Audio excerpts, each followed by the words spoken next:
Muy bien, estamos con Sebastián Alperín, que es analista político. Lo conocen. ¿Cómo te va, Sebastián? Hola, Gracias Sebastián. Hola, ¿qué tal? por venir. Primera impresión de esto de este pantallazo que le hicimos a la gente y a vos también, digo, en cuanto a lo que está ocurriendo en la plaza efectivamente, y sobre todo, voy por acá, lo que plantea la gente que está en la plaza, que ya lo que se escucha es: nos van a sacar derechos, es una reforma esclavista, vamos a un mundo peor. ¿Qué estás viendo vos? Bueno, básicamente esto, ¿no? Es quita de derechos. Y esto lo vemos en las encuestas, lo vemos en los grupos focales.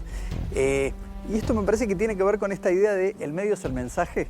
Me parece que cuando el gobierno se instala con esta idea de motosierra, cualquier iniciativa que proponga está asociada a recorte, independientemente que esto sea así o no. Y tiene que hacer un esfuerzo de comunicación muy grande por desmentirlo. Y fíjate que hay toda una cuestión muy ambigua y que no queda clara respecto a este tema de la ambigüedad, en cuanto a si esto impacta sobre derechos adquiridos o es solo sobre los nuevos trabajadores, y tampoco hay un esclarecimiento. El ministro Sturzenegger de repente apareció con un furcio y después se retractó al respecto. Entonces esto genera mucha desorientación, pero me parece que básicamente lo que aparece, y esto... O sea, no está claro si esto es, por ley no debiera tener carácter retroactivo, no. Eso está claro, pero no se sabe hasta cuánto puede afectar a personas que ya entraron y que ya están con un sistema. Y la duda en sí misma ya es un problema, ¿no? Claro. Porque si se genera esta ambigüedad. En cualquier caso, me parece que incluso buena parte de la gente que apoya al gobierno no siente que a través de esta iniciativa, esto es lo que vemos en los estudios de opinión pública, se esté trabajando sobre la creación de empleo. En todo caso, la reforma o modernización laboral, como le llaman, sería un instrumento, pero la discusión sobre la generación de empleo no parece asociada desde el punto de vista de las percepciones. ¿Considerás que necesitamos hacer una reforma laboral? Sin duda, digo, hay una industria del juicio, creo que incluso buena parte de los críticos adhiere a esta idea, pero el tema son los contenidos. Claro. Si la decodificación es que solo se trata de recorte de derechos, del derecho a huelga, de las vacaciones, banco de horas, evidentemente no es por ahí. Me parece que hay una dificultad en el consenso, y ayer quedó en evidencia en el Congreso, ¿no? Cuando se trató a capítulo cerrado y al final salió mal. Vamos a explicarlo un poco a la gente, porque digo, mucha gente del otro lado dice banco de horas, por ahí nosotros estamos como más informados y no todo el mundo. Banco de horas sería un sistema así como que vos te querés tomar el viernes, doy un ejemplo, lo llevo a lo llano, te querés tomar el viernes, entonces te tomás el viernes, pero tratás de compensar, si tenés 9 horas de trabajo, las vas dividiendo y trabajas un poco más el lunes, el martes, el miércoles y el jueves. Y el trabajador decía, que acaba de entrevistar Fabián Rubino, nosotros necesitamos las horas extras, porque me parece que también en esta realidad se combinan varios factores. Sueldos que muchas veces son muy pobres y trabajadores que entienden que por su sueldo, para llegar a fin de mes, necesitan hacer un paquete de horas extras y ya lo naturalizan. Yo trabajo algunos fines de semana, yo trabajo los feriados, Sí, ya es parte de tu esa salario manera básico. me hago un salario, claro. Y las horas extras o no es la diferencia de llegar o no a fin de mes. Exacto. En un contexto donde más de la mitad de la población afirma que el mes termina el día 15 o 20. Sin duda. Claro. Un punto que quería hacer sobre algo que estás marcando me parece muy interesante, y ya vamos a sumar también a Gustavo Marangoni a la charla. Pero me da la sensación, Sebastián, que lo que vos estás leyendo a partir de los estudios que hacen es que hay un problema en la comunicación de todo este proyecto del gobierno a la gente, o sea, de la manera en la que está llegando, de la manera en la que está siendo percibido, aún por quienes quizás se podrían ver beneficiados o de quienes podrían estar de acuerdo con lo que se plantea. Poniendo esto que vos decís en números, justamente, nosotros recientemente con la consultora Equipo Mide hicimos un estudio respecto a cuáles son las expectativas de la opinión pública para la segunda mitad de mandato de Milei, respecto a qué objetivos cree que va a poder cumplir. Solo un 13% de aquellos que votaron a Milei en balotaje mencionan la reforma laboral o la tributaria. Fíjate que ni siquiera está en la agenda por aquellos que a priori podrían adherir más a esta iniciativa. Me parece que de esto hablamos cuando mencionamos el tema del problema de comunicación, ¿no? Claro, y más que para el argentino medio, cuando la comunicación no es clara, tendés a pensar que hay una trampa. O sea, no pensás que, tienen que trabajar mejor la comunicación. Decís, si esto no está claro y si no se pone claramente sobre la mesa, seguramente es porque no va a venir algo bueno. Esa es la lectura que hacemos por historia en nuestro país. Vamos a sumar a Gustavo Marangoni, que siempre es muy interesante escucharlo. Gustavo, buenas tardes. Hola, buenas tardes. Muchas gracias por la comunicación. Bueno, ¿qué ves de todo esto? Tema reforma laboral, por supuesto, pero también el impacto en esta marcha y si esta marcha es representativa. Mira, yo los escuchaba con atención. En la Argentina, la población económicamente activa, la gente que está en condiciones de trabajar, en edad, etcétera, es de 24 millones. Ahora, dentro de ese paquete de 24 millones hay realidades absolutamente diferentes. Hay 6.200.000, más o menos, redondeo, de trabajadores formales del sector privado que tienen recibo de sueldo, vacaciones, aguinaldo, etcétera.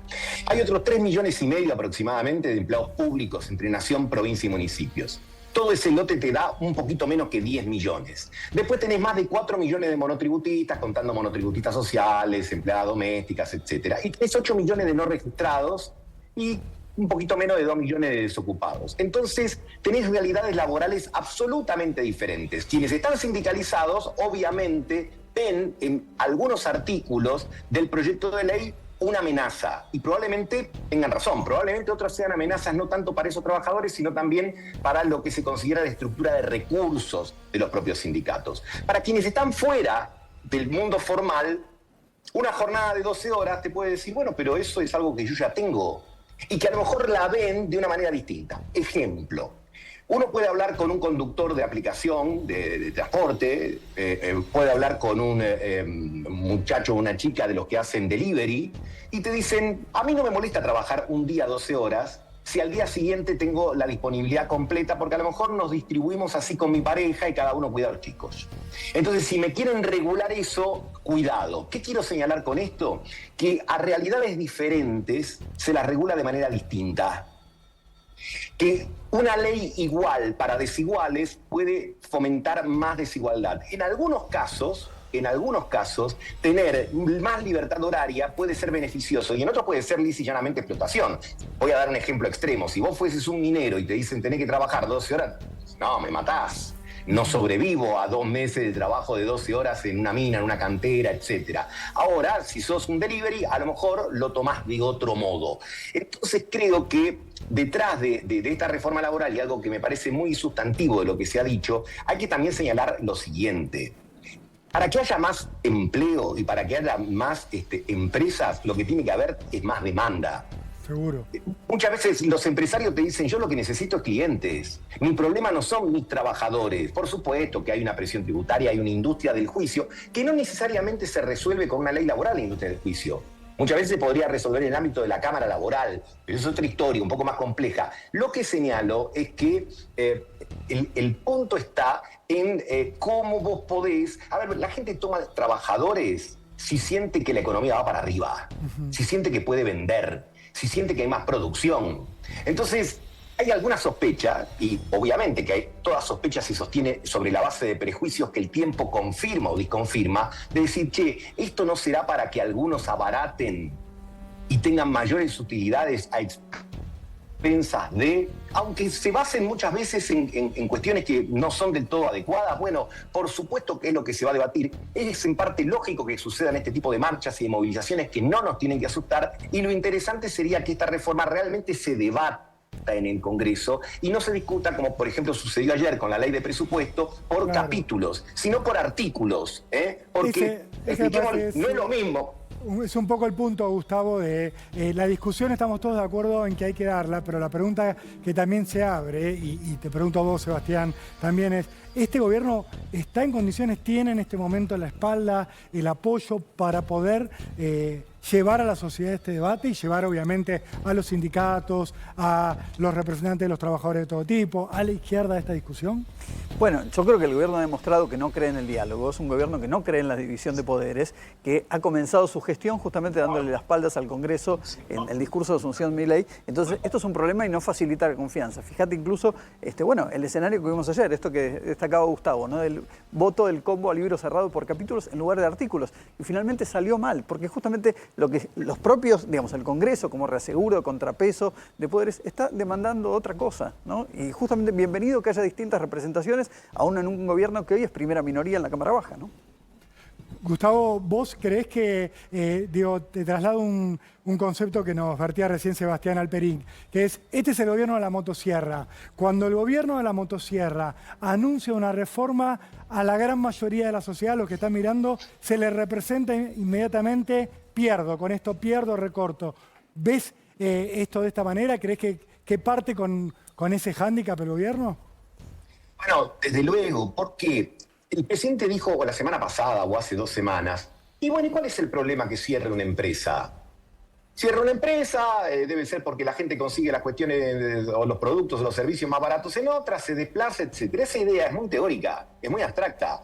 Detrás de una empresa que cierra, si vos sos el empleado perjudicado, decís, che, pará, hasta que el mercado me vuelva a acomodar a mí, a lo mejor voy a pasar por 1000 vicisitudes y la voy a pasar mal. Entonces, ¿cuál es el punto? Hay épocas donde en la Argentina parece que los malos son los empresarios. Hay otra época donde dicen, no, los malos son los sindicatos.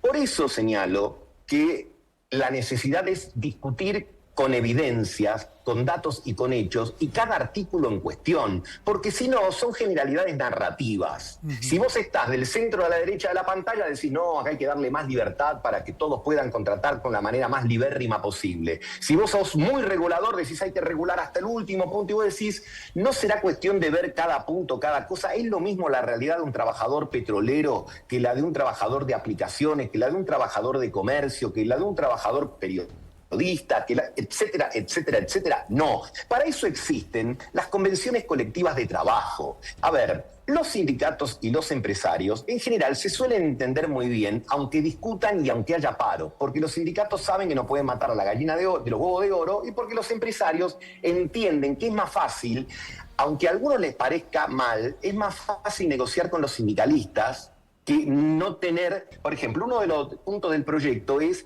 establecer la representación no general, sino por empresa. Eso puede dar lugar a una anarquía representativa que dificulte las relaciones entre capital y trabajo.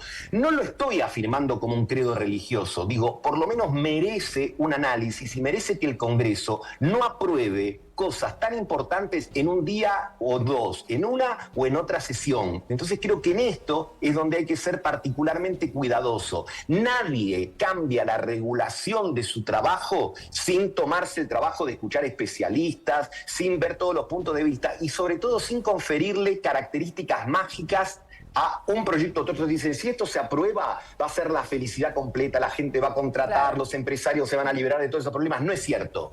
Eso no es cierto. Ahora, también hay que señalar que hay cierto ayornamiento y hay nuevas realidades que nos trajo la tecnología que no están debidamente reguladas o que están miradas con mucha suspicacia o con, de alguna manera, paradigmas viejos. Como decía el Evangelio, no se puede guardar el vino nuevo en odres viejos. Hay cosas que sin duda merecen ser modificadas. El punto es en qué medida, y eso es lo que hace la diferencia. ¿Qué ocurre sobre ese escenario?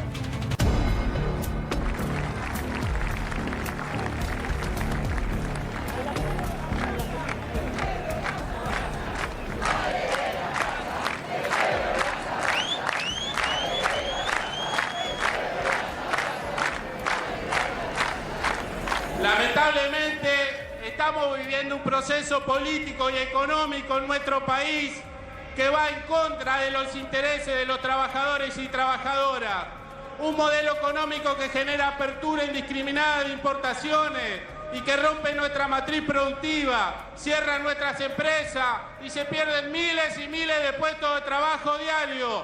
Nosotros no queremos que sea un modelo regresivo. Tenemos muy claro qué clase de país queremos y qué clase de Argentina queremos. Una Argentina próspera, una Argentina que genere igualdad y por sobre todas las cosas una Argentina que sea inclusiva y que le dé oportunidad a los 47 millones de argentinos. No podemos permitir que siga existiendo la transferencia de recursos de los sectores más postergados, los sectores más concentrados. La pérdida de soberanía nacional, entregando nuestros recursos a esos países poderosos que lo único que les interesa es depredar nuestros recursos naturales. ¿Dónde está la lluvia de dólares que nos prometieron? ¿Dónde están los salarios que iban a volar? ¿Dónde está? La gente la está pasando mal, el pueblo la está pasando mal, se lo decimos a este gobierno y a este presidente. No existe este modelo económico, ya fracasó. Nosotros tenemos muy claro qué es lo que queremos construir. Queremos construir una Argentina con justicia social, una Argentina con igualdad de oportunidades y no una Argentina que se endeude y que hipoteque el futuro de nuestros hijos, de nuestros nietos. No puede ser que nuestros abuelos estén sumergidos en la pobreza. Tenemos nuestros abuelos que no pueden comprar los medicamentos. Hay 276.000 puestos de pérdida, 276.000 puestos que se han perdido en nuestro país. 20.000 empresas pymes que han cerrado. ¿De qué modelo exitoso nos vienen a hablar? Digo, tenemos que estar convencidos, compañeros y compañeras, que es lo que tenemos que defender. No podemos retroceder ni un paso. Está claro cuando la CGT plantea ni un paso atrás. No lo vamos a permitir, así lo marca nuestra historia. No puede ser que se ataque a los más desprotegidos. No tienen corazón muchas veces. Cuando atacan a los discapacitados, cuando atacan a nuestros jubilados, cuando desfinancian las universidades públicas, cuando desfinancian la salud pública. Así que de ese lugar decirle, esta Confederación General de Trabajo tiene muy claro cuáles son los intereses que representa y qué es lo que tiene que defender. Y vamos a defender a toda costa los derechos de los trabajadores sin cederle a este gobierno ni un paso de lo que es lo que quieren avanzar en contra de los derechos de los compañeros. ¿Y por qué no oponemos a esta reforma laboral? Porque muy claramente, digo, lo veníamos diciendo hace un tiempo, esta reforma laboral no genera nada a favor del mundo del trabajo. Esta reforma laboral está escrita y está redactada muy maliciosamente a favor de las grandes corporaciones de la Argentina, a favor de las grandes empresas. No favorece en un punto ni una coma a las pymes y a las medianas empresas. Nosotros queremos que se le dé oportunidades a los jóvenes, que se le dé oportunidades a las mujeres. Queremos una Argentina próspera, queremos una Argentina que vuelva a construir un proceso virtuoso, que vuelva a generar trabajo para los 47 millones de argentinos. No puede ser que hay gente, compañeros y compañeras, que haya chicos que no tengan un plato de comida en nuestro país.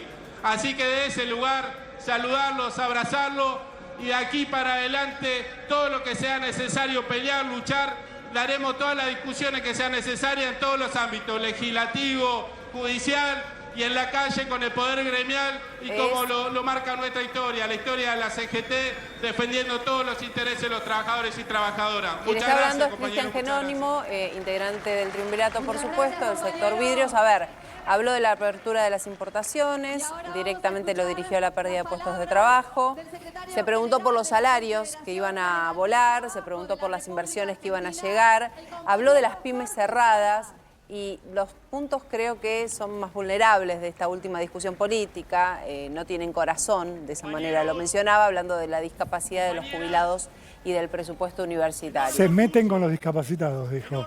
Volvemos al siguiente discurso. Jorge Solá. De corazón, mi primer saludo es a las queridas madres que han venido acá. Ocupamos su jueves por un reclamo justo, madres, en el corazón, madres de Plaza de Mayo. En cada lugar de nuestro país, en cada esquina, en cada pueblo, estamos diciendo no a esta reforma laboral. Pero no por solo hecho de oponernos, sino porque creemos que es regresiva. Es un ataque directamente a la libertad que este gobierno tanto defiende. Es un ataque al único patrimonio que tiene el ser humano, que es la fuerza del trabajo. Es un ataque a la dignidad de generar el trabajo con las manos día a día. Abusan con la palabra libertad, abusan con la palabra de querer que todos seamos más libres. Saben que están buscando cercenar los derechos de los trabajadores, más cadenas para los trabajadores y trabajadoras. El empleo, mal que los pese, no lo genera una relación laboral. El empleo lo genera la actividad productiva. Y este gobierno tiene una deuda con los argentinos y las argentinas. Es un gobierno que le debe generar una actividad productiva que genere más y mejor empleo, más y mejor poder adquisitivo, compañeros y compañeras.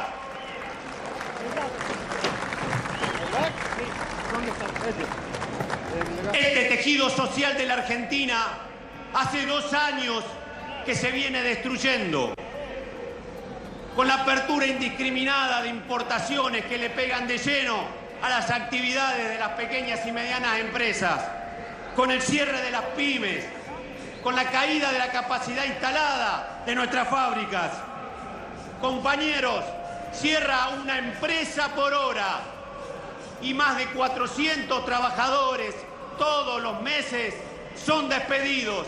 Contra esos nos oponemos, compañeros y compañeras. Y como si eso no fuera poco todavía, presentan un proyecto para tratar de desfinanciar las actividades que sustentan la capacidad. Atacan con el proyecto de presupuesto a la discapacidad, a la ley de emergencia pediátrica, a la de sostenimiento del Garrahan, a la educación, porque ¿saben qué, compañero? Para que haya trabajadores en negro, lo que hay primero es una economía en negro. Y ese gobierno vino para solucionar lo que todavía está profundizando. Más y más pobreza todavía en la Argentina. Este proyecto de reforma laboral tiene más de 50 años, compañero. Más de 50 años. En los 70 lo quisieron llevar adelante los milicos. Volvió recargado en los 90 y así terminó, luego en el 2001 y ahora vienen con más fuerza, vienen diciendo que están empoderados porque lo votaron. El voto popular, la voluntad popular no es sacarse derechos, no queremos menos derechos, queremos más trabajo, más dignidad, más salarios y más derechos, compañeros. Nos vamos a oponer a cada uno de los puntos. Quieren crear un fondo de despidos laborales para que despedir sea gratis. Vinieron a generar trabajo, muchachos. Vinieron a generar trabajo, no a facilitar despedir gente. Y ese despido lo quieren hacer con la plata de los jubilados. Quieren sacar el aporte para los jubilados para que despedir sea gratis. Quieren derogar las multas para que se genere el empleo en negro. Quieren limitar el derecho a que nos expresemos libremente y por eso atacan el derecho a huelga. Eso es debilitar el poder gremial. Hacia eso va también y hacia eso buscan. La política es otra cosa. Es una política económica también que vaya hacia los sectores que menos tienen. Desintegrar las organizaciones sociales afecta la vida de cada trabajador y de cada trabajadora, su vida afectiva, su vida familiar, su vida emocional, su vida educativa, su salud y su trabajo. Hay ideólogos atrás de eso. Son los mismos que participaron en el megacanje del 2001. Son los mismos que le bajaron el 13% a nuestros jubilados. Esos ideólogos hoy están armando este proyecto de reforma laboral, que además no es el único, porque primero quieren reformar los tributos. ¿Para qué? ¿Para qué? Precisamente para que los sectores más concentrados de riqueza sean aún más ricos. Esa reforma tributaria va en ese sentido. La reforma tributaria va en bajar el derecho de los trabajadores. Y por último, para poder reprimir, quieren reformar penalmente la ley. Efectivamente, esas tres fases son las que vienen en el proyecto de este gobierno. El contrato social lo quieren romper. Ya no les interesa que los trabajadores seamos parte de la discusión de un mundo productivo. No les interesa que formemos parte de la asociación estratégica entre el capital inversor y la fuerza de trabajo. Quieren romper con el sistema previsional. Quieren romper con el sistema de salud. Quieren debilitar la acción colectiva. ¿Saben? Proponen tanta libertad. No hay libertad si no hay justicia social, compañeros y compañeras. No hay libertad si no hay justicia social, compañeros y compañeras. No hay libertad si no hay justicia social, les pese a quien les pese. Este es el palabra de paso Jorge de un Solá, plan de lucha. segundo del triunvirato en Sigan tomar la sin palabra, escucharnos. perteneciente Sigan al los que sector están a nuestra seguros, espalda sin escucharnos. coincidiendo en algunos Se puntos con su encontrarán antecesor, con la con Jerónimo, profundización de este plan de sumándole lucha. la deuda del gobierno de la generación de empleo, haciendo pie en esto de que cierra una empresa por hora y que 400 trabajadores despedidos son el número mensual. Obviamente también hablando de este fondo de despidos, de que quieren que despedir sea gratis. Agrega un elemento también, Sebastián, te consulto. Dice, quieren reformar el Código Penal además para reprimir. O sea, hay como una construcción de un enemigo enorme del pueblo. Esto es directamente lo que sale de las palabras de Solá.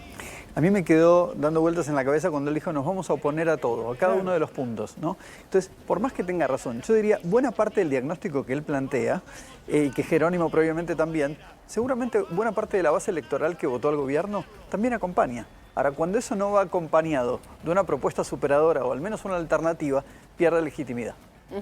Gustavo, tu impresión, por lo menos de estos dos primeros discursos. Bueno, ustedes tienen ahí en el epígrafe, ¿no? El concepto no hay libertad si no hay justicia social. Hay dos narrativas muy fuertes y muy marcadas. El presidente ha dicho muchas veces, en su calidad de presidente y antes, cuando era solo candidato, que no hay nada más injusto que la justicia social. Dice, la justicia social es un robo. Dice, quitarle a uno para darles a otro. Bueno, la CGT dice lo que acaba de decir Jorge Solá. Para que haya libertad tiene que haber justicia social. Son narrativas, cada uno está actuando dentro de sus libretos y creo que así va a ser. Nosotros mencionábamos en la intervención anterior quizá la necesidad de que las discusiones sean artículos por artículos, con evidencias. Lo más probable es que no suceda tal cosa, que el gobierno quizás, lo máximo que se pueda esperar es que haya agregado algunos de los últimos artículos que agregó como una forma de negociar y llevarse lo que creo yo que el gobierno se quiere llevar de esta reforma laboral. Me parece que es el FAL, el Fondo de Asistencia Laboral, este concepto de indemnización, que también le gustaría llevarse este tema del banco de horas y el tema del trabajo dinámico. Y probablemente haya involucrado los puntos de los aportes solidarios o cuestiones vinculadas a las estructuras sindicales, no tanto con el ánimo de sacarlos para hacerlos vigentes en la ley, sino como prenda posible de negociación siempre por debajo de la mesa, porque, como decía Luis Miguel, porque por arriba de la mesa, digamos, lo que van a estar son estos discursos de confrontación que, bien como decía Sebastián hace un rato, validan a unos y validan a otros. Seguramente el gobierno quiere actos, estéticas y discursos como el de la CGT. Y seguramente también los dirigentes de la CGT se solazan con las expresiones del presidente o de Federico Sturzenegger, a quien han mencionado nuevamente en el discurso, porque son como el enemigo perfecto, ¿no?